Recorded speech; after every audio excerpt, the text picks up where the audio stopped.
Sales Rep Radio. Hi, everybody. This is Dan Walker, and this is Sales Rep Radio, a presentation of timeless sales tips and best practices from some of the world's most talented sales consultants. It's news from your world, and it starts right now. Hot tips, Sales Rep Radio. Do you ever find yourself running into more and more brick walls out there, and as a result, slowly but surely falling out of your comfort zone? Not a good place to be. But our special guest may have just the medicine you're looking for to shake things up. Linda Swindling is a recovering attorney who now specializes in helping to navigate the waters of complex sales. She's also the author of the book, Ask Outrageously, The Secret to Getting What You Really Want.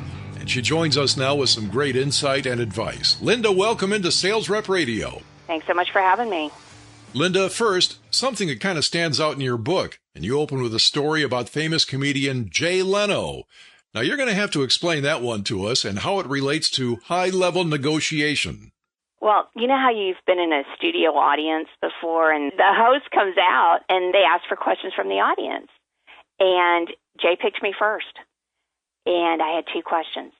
And I did what a lot of salespeople do. I did my warm-up questions so they like you. And my warm-up question was, what's hard about your job? And he said something like, oh, well, I get to talk to famous people, get paid a lot of money, drive fancy cars. And before I could ask my next question, he went to somebody else. And she asked for what I really, really wanted, which was a picture with him. She said, can I have a picture? And he goes, sure, come on down. And he turns back at me and he looks at me and he says, that's what you wanted, isn't it? And I nodded. And I kind of started rising up in my chair. And he said, well, she asked. And he gestures for me to sit back down. And it went, I didn't ask for what I wanted first. So that's a big deal.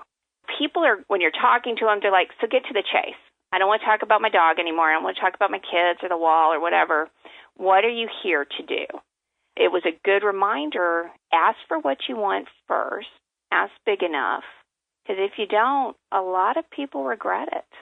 35% of us have seen something that we really wanted go to someone else just because we didn't ask. Why do you suppose that so many people are so afraid to ask for what they really want? Well, it's all about them. We're so concentrated on ourselves.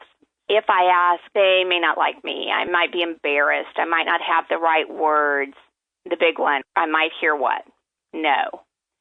And a lot of times, we are really mistaken about why people are telling us no. So we think people tell us no for three big reasons. One is we think we didn't do that research or preparation and we should have given them more. Or we think, it's a dollar amount. They don't have the budget. Or another one is, wow, I just didn't time it right. I should have timed this better. But not a one of those are the main reasons that people tell you no. The two big reasons people will tell you no is, one, you're asking for something that's inappropriate. And what that means is either they don't have it to give you or that's not within their authority to give you. Like going to a hardware store and saying, hey, can I have a chicken fried steak? They just don't have it to give to you. Or another one was, I used to practice law. I would have people show up and they would say, I want him to apologize. I want her to respect me. Well, there is no court in the world that's going to say, okay, the two of you go hug it out. Go say you're sorry to him. That's not what a court is for. That's not appropriate. It's to settle matters of law. So that was the inappropriate. The thing, though, that was most surprising was the second answer. The reason they're telling you no is not because you're not prepared. It's because they don't like you. They don't trust you. They don't respect you. And by not asking up front and telling them what you want and not being clear and not being trustworthy, they'll tell you no. So those are kind of some insights that maybe a lot of people haven't heard. I hadn't heard them. And we had a survey of almost 1,200 people, and those are the two big identifiers. So how do we turn those fears of asking for things around, Linda? Start asking everywhere. We save up our big ask and our big request for that one thing that we're going for, that one deal, that one big whatever it is, that we're trying to get, one big sale, whatever. Start asking everywhere. And if you're afraid that you're going to be obnoxious or you want to practice with someone that's not going to embarrass you, practice on strangers. Go to garage sales in different neighborhoods and start really asking for outrageous requests. Go to the grocery store. The biggest thing people won't ask for is to cut in line. That's ridiculous. Just go ask if you can cut in line. And you improve your chances a whole lot if you use the word because. Any answer after the because doesn't matter. So you can say, hey, do you mind if I cut in line because I'm running late? Do you mind if I cut in line because I only have 2 things? Which is true. You just picked up 2 things to test this, right? And then you can say, even, do you mind if I cut in line because I just don't like waiting? It doesn't matter what the answer is. So that's one thing. And then in the big karma of things, let some other people in front of you in line. If you've got a big old grocery cart full of stuff, let some other people in front of you so you feel like you've given it back.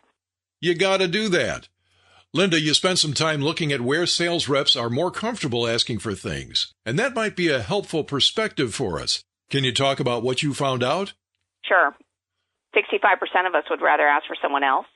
Just turn that around. Think about if you ask outrageously outside your comfort zone, who is it also benefiting? If you ask for this deal, how does that help other people? Does that help your company? Does that help your family because you'll get a better pay? Whatever it is, who else does it benefit? And that helps a ton. So the point is, you're not asking outrageously just for yourself, it's for others as well. And keeping that in mind will help plant you firmly in your comfort zone.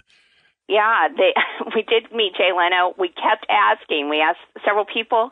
And if you want to see a picture, I got a picture finally with Jay Leno backstage.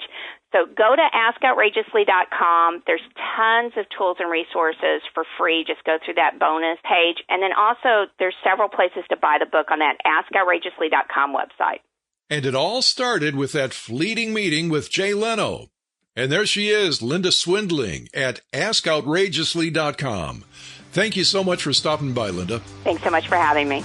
And that's all the time we have for now. Sales Rep Radio is a production of the Marcom Store, your home for strategic communications and training, e-learning, video, and corporate podcasts just like this one. Be sure to like, share, and subscribe to this podcast.